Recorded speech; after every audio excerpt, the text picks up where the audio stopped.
के मुजाहरे किए हैं पहलगाम में, और वो नाकाबिले बयान है, वो तकलीफ़देह हैं, दर्दनाक है, और जितना भी उसका हम कंडेम करें वो कम है, क्योंकि वो लोग तो अपने आप को हैवानात और बदतरीन जानवरों से भी ज़्यादा गिरी हुई हरकत उन्होंने की है।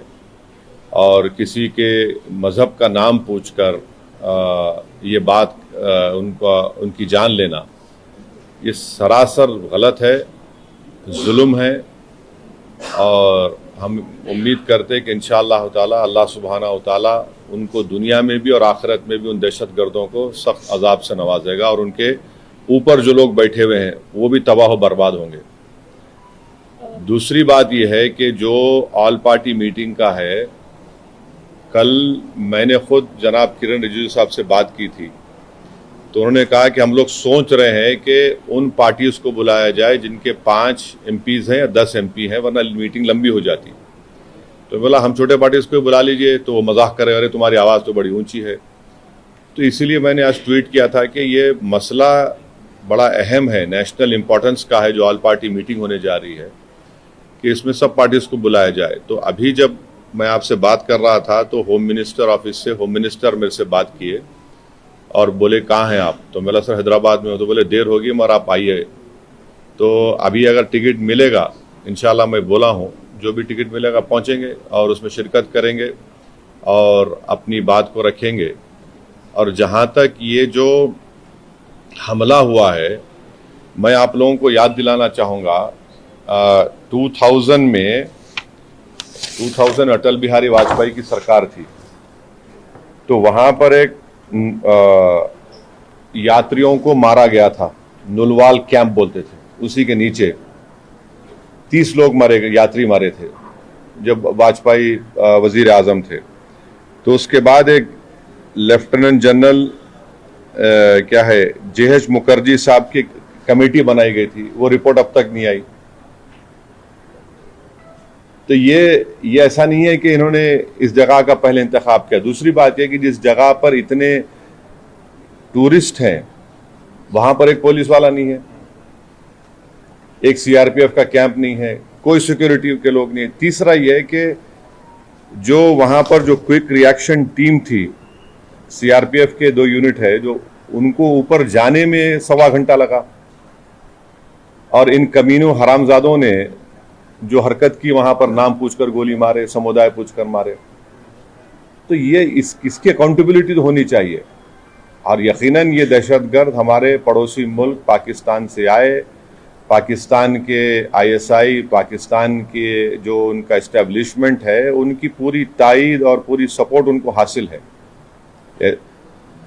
चौथी बात यह है कि ये बॉर्डर कैसा क्रॉस करके आए, कौन जिम्मेदार है इसका? अगर वो पहलगाम तक आ गए तो श्रीनगर तक भी पहुंच सकते। कितनी दूर है श्रीनगर वहां पे लोगों के लिए? तो ये यकीनन अकाउंटेबिलिटी फिक्स होनी चाहिए, और इन जालिमों से, इन कमीनों से, जिन 26 लोगों की जानें ली हैं, उनसे इंसाफ उसी वक्त होगा जब अकाउंटेबिलिटी भी फिक्स होगी और इन लोगों को कैफर किरदार तक पहुंचाएंगे, इन दहशतगर्दों को। और उम्मीद करते कि हमारी हुकूमत इन लोगों का ताक़ुब करेगी, इन लोगों को जो मरने वाले परिवारों हैं उनसे इंसाफ उसी वक्त होगा जो अकाउंटेबिलिटी फिक्स होगी। और ये दहशतगर्द ये जो जालिमाना और बिल्कुल ही घटिया किस्म की, माने हैवानियत से बदतरीन हरकत उन्होंने की, इसका हम कंडेम करते हैं। छठी बात यह है कि अंग्रेजी का एक बहुत बड़ा अखबार है टाइम्स ऑफ इंडिया, मैं समझ नहीं पा रहा हूं कि उन्होंने इस तरह की हेडलाइन कैसे कैरी की कि द कलमा सेव देम। आप इस तरह की हेडलाइन कैसे लगाते बताइए? आप तो पूरे मुसलमानों को ही आप दोषी करार दे रहे हैं। भाई वो आतंकवादियों का कोई मजहब नहीं होता, वो दहशतगर्द हैं, वो तो ISI की ISIS की आइडियोलॉजी पे चलने वाले कुत्ते हैं ये लोग। इतना बड़ा अंग्रेजी अखबार, द कलमा save them, what is this? भाई कितने जो कश्मीर में जितने आतंकवादियों ने सबसे ज्यादा मारा, वहां के कश्मीरी मुसलमानों को मारा, सबसे ज्यादा मरने वाले वो है वहां पे। तो उसके बारे में क्या बोलेंगे आप? ये तो एक आइडियोलॉजी है ना, ये तो टेररिज्म की एक आइडियोलॉजी है। तो बड़ी अफसोस की बात है कि इतना बड़ा अंग्रेजी का अखबार होकर आप इस तरह की हेडलाइन कैरी करते थे, कलमा सेव देम और द कलमा was the difference. You cannot carry such headlines. You cannot generalize the whole great religion of Islam. तो नहीं सुन तो लीजिए, अगर आप ऐसा ही इस तरह की अगर आप हेडलाइन लिखेंगे तो आप तो जो कमीने शैतान बैठे हैं पाकिस्तान में उनको तो खुश कर रहे हैं आप, उनको तो खुश कर रहे हैं आप। अफसोस की बात है ये। द कलमा वाज द डिफरेंस, आप देखिए हेडलाइन जो है वो उस तरह की हेडलाइन हो सकती है किसी की। और आखिरी बात यह है कि कल शाम में 6:30 बजे तेलंगाना के चीफ मिनिस्टर एक all party candle light march necklace क्या है वो पीपुल्स प्लाजा के पास करने वाले हैं। मैं हैदराबाद की आवाम से, तेलंगाना की आवाम से अपील कर रहा हूं कि आप हजारों की तादाद में उसमें कल शिरकत करिए।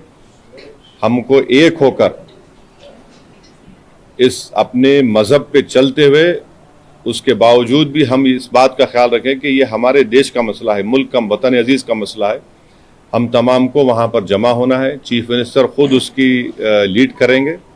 हमारी पार्टी भी, हमारे पार्टी के एमएलएज भी, जितने हमारे मेंबर्स हैं, बल्कि जितने जो टेररिज्म के खिलाफ हैं और जो इस मुल्क से मोहब्बत करने वाले हैं, मैं उनसे उम्मीद करता हूँ कि वो हज़ारों नहीं लाखों की तादाद में वहाँ पर जमा हो।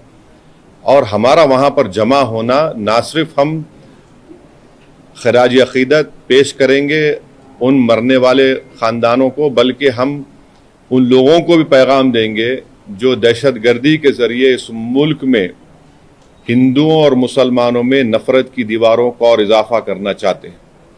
तो टेररिज्म के ख़िलाफ़, भाईचारगी के ख़िलाफ़ और कश्मीर के कश्मीरियों के लिए भी हमको ठहर कर बोलना है।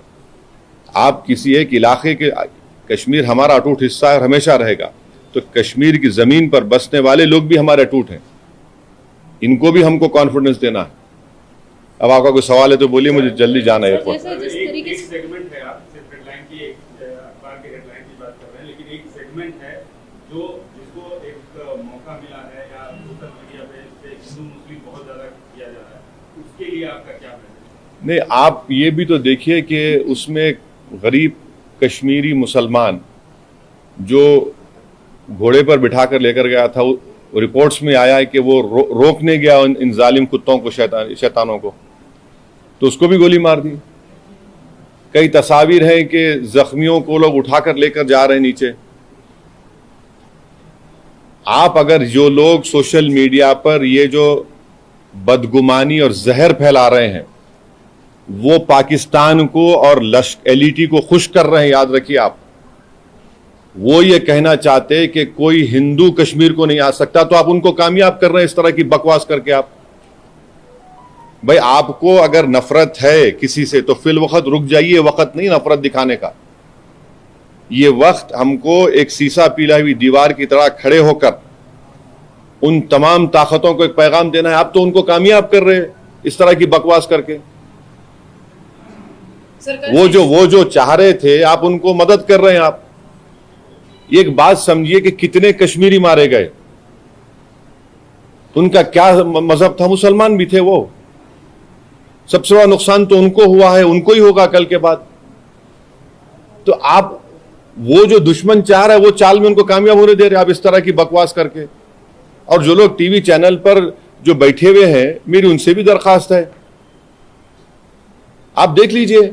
आप जो बैठकर आप जो सरमनाइजिंग कर रहे हैं, आपके सरमन से आप तो फायदा पहुंचा रहे हैं। हाँ, बोलिए। प्रधानमंत्री ने एश्योर किया है पब्लिक मीटिंग में कि अब आतंकवादियों की जो बची खुची जमीन है वो भी अरे ले लीजिए ना भाई, कौन रोक रहा? हम तो बोल रहे हैं लो बोल के कई मरतबा ये बात। पीओके ले लीजिए जाकर, वो इलाका भी लीजिए जो चीन के पास है। पीओके का इलाका पाकिस्तान ने चीन को दिया, वो भी ले लीजिए। बराबर लेना चाहिए, छोड़ना नहीं चाहिए उसको। बिल्कुल लीजिए, उसमें क्या बात हो रहा है? क्या है? हमने तो इंडस वाटर ट्रीटी को भी खत्म कर दिया, वो रोक लगा दी उसके ऊपर। तो अब ये बताइए पानी कहाँ रखेंगे हम लोग? डैम बनाना पड़ेगा ना आपको, पानी कहाँ रखेंगे। दूसरी बात यह है कि झेलम चेनाब का मामला है, तो बागलियार हमने बनाया। अब ये जो चेनाब का मामला पूरा पहाड़ी इलाका है, समझे आप, पहाड़ी इलाका है। और जो झेलम का इलाका है तो आपको फिर लैंड एक्विजिशन करना पड़ेगा पानी के लिए। करिए आप, बहुत अच्छा है, जो आप कर सकते करिए, मगर अकाउंटेबिलिटी फिक्स करिए। इस बात को याद रखिए कि हमने सर्जिकल स्ट्राइक भी किया, बालाकोट भी किया हमने, और 2000 में अटल बिहारी वाजपेयी के जमाने में नुलवाल कैंप में 30 यात्रियों की यही पहलगाम में मौत हुई थी। किसके ऊपर अकाउंटेबिलिटी फिक्स होगी? आखिर ये लोग कैसे आए? अगर पहलगाम तो आ गए तो श्रीनगर भी जा सकते हैं लोग। तो ये अकाउंटेबिलिटी फिक्स होना जरूरी है, डिटरेंस पॉलिसी हमारी देखना जरूरी है, और ये जो हरकत किए ये कुत्ते, इनको सजा मिलना जरूरी है। और असल इनसे ऊपर जो शयातीन बैठे हुए हैं, जो हमेशा ही नहीं चाहते कि ना भारत में ना कश्मीर में अमन रहे, इनको जड़ पेड़ से इनको सबक सिखाने की जरूरत है। ये सिर्फ मेयर रेटरिक नहीं होना चाहिए, बल्कि ग्राउंड पर उम्मीद करते कि एक्शन होना। और मैं ऑन रिकॉर्ड कह रहा हूं कि होम मिनिस्टर जो जाकर मिले विक्टिम फैमिली से, अच्छा किए। वो आसान काम नहीं था, मगर अच्छा किए। मगर उन विक्टिम्स को ये नहीं है कि हम भूल जाएं थोड़े दिन के बाद। उन मरने वालों के परिवार के आंसू रायगा नहीं जाना चाहिए। और कई ऐसे वीडियोस है कि जो लोग जिनको पनाह दिए, कश्मीरी मुसलमान पनाह दिए उनको, वो भी तो देखिए आप। सर ये जो मेजर्स लिए, ये जो मेजर्स लिए SUAC सार्क जो स्कीम में वीजास है उसको इमीडिएटली कैंसिल करना, रद्द करना, और 18 को बंद करना, और आप जैसा बोले झेलम, चेनाब, ब्यास, ये नदियों को कैसे रोक पाएंगे? मतलब डैम तो बनाएंगे। नहीं, ठीक है। देखिए वर्ल्ड बैंक इसका वो इंश्योर करता, तो आप करिए ना। हमको इतना से पानी कहाँ रखेंगे वो भी तो देख लीजिए। क्योंकि जो Chenab area is a mountainous area, and ये नदी जो जाती चेनाब की, माउंटेन से जाती। झेलम का जो है वो जमीन पर जाती, तो आपको डैम तो बनाना पड़ेगा। इंडस का जो है वो उधर अलग एरिया, वो तो अलग छोटा सा एकदम। वो नहीं सर, ये कैसा दिखती है मेजर्स को? ये काफी है पाकिस्तान की जो दहशतगर्दी। एक बात सुनिए, मैं प्राइम मिनिस्टर से एक सवाल ये कर रहा हूं कि जनवरी 2025 तक पहलगाम में उस मुकाम पर 2 CRPF की यूनिट थी, अब क्यों नहीं है? क्यों हटाया गया उनको? पूछ लीजिएगा। सही है तो सही है बोलिए, गलत है तो गलत बोल दीजिए। जो बेसान मीडोज है, क्या हुआ वहां पर? फिर नीचे से जो क्विक रिएक्शन एक्शन टीम को 1 घंटा लगा ऊपर जाने के लिए, और ये कमीने कुत्ते जो है नाम पूछकर मार रहे थे लोगों को, मजहब पूछकर मार रहे थे।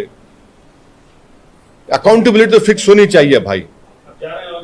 अभी नहीं, देखिए, अगर आप लोगों के सोर्सेस में प्राइवेट जेट है तो बोलिए, बैठ के जाएंगे, टिकट मिला तो जाएंगे। आप लोग बड़े ज्ञानी हैं, पावरफुल लोग हैं आप लोग। अच्छा जी, बदला कैसे होगा? क्योंकि लोग आज, आम जनता जो है जो सड़कों पर उतर रही है, कैंडल मार्च कर रही है, विक्टिम्स जो है सब ये कह रहे हैं कि बदला इस बार तो लेना चाहिए, हर बार की तरफ से लेना चाहिए। एक बात सुनिए, पिछले साल जुलाई में रेसी एक जगह है, वैष्णो देवी करीब, वहां पर भी 7 या 9 टूरिस्ट को मार दिए थे। यकीनन टेररिज्म के ऊपर कोई कॉम्प्रोमाइज नहीं होना चाहिए, मगर अगर आप दावे करेंगे खत्म हो गया तो कहां खत्म हो रहा? अकाउंटेबिलिटी फिक्स करिए भाई, बस अकाउंटेबिलिटी आप फिक्स करिए। तो हम लोग ये मान सकते हैं कि ऑल पार्टी मीट में MIM की तरफ से ये मसला रहेगा। जो यहां बोला हूं ये बोलूंगा, और जो वहां बोलूंगा वो बाहर आके नहीं बोलूंगा। इंटरनेशनल प्राइम मिनिस्टर ने ये कहा है, प्राइम मिनिस्टर ने अभी पब्लिक मीटिंग में एक बात सुनिए, ये टाइम जो है ना नेशन को देखने का है। जो भी नेशनल इंटरेस्ट में सिक्योरिटी के लिए, कश्मीरियों की तहफ़्फ़ुज़ के लिए जो भी स्टेप गवर्नमेंट उठाती है, MIM पार्टी उसको सपोर्ट करेगी। बाद में हमारे जो शिकायतें हैं नहीं हैं वो बोलते रहेंगे, मगर एज ऑफ नाउ इस क्रिटिकल टाइम पे हम सबको एक होकर ये काम करने की जरूरत है। इंटरनेशनल लेवल पे किस तरीके से इंटरनेशनल लेवल पे तो सरकार कर रही है ना, सरकार कर रही है। वॉट एवर स्टेप्स जो which have been taken in the cabinet committee on security, we welcome it, we welcome it. ठीक है, जो स्टेप लेना है।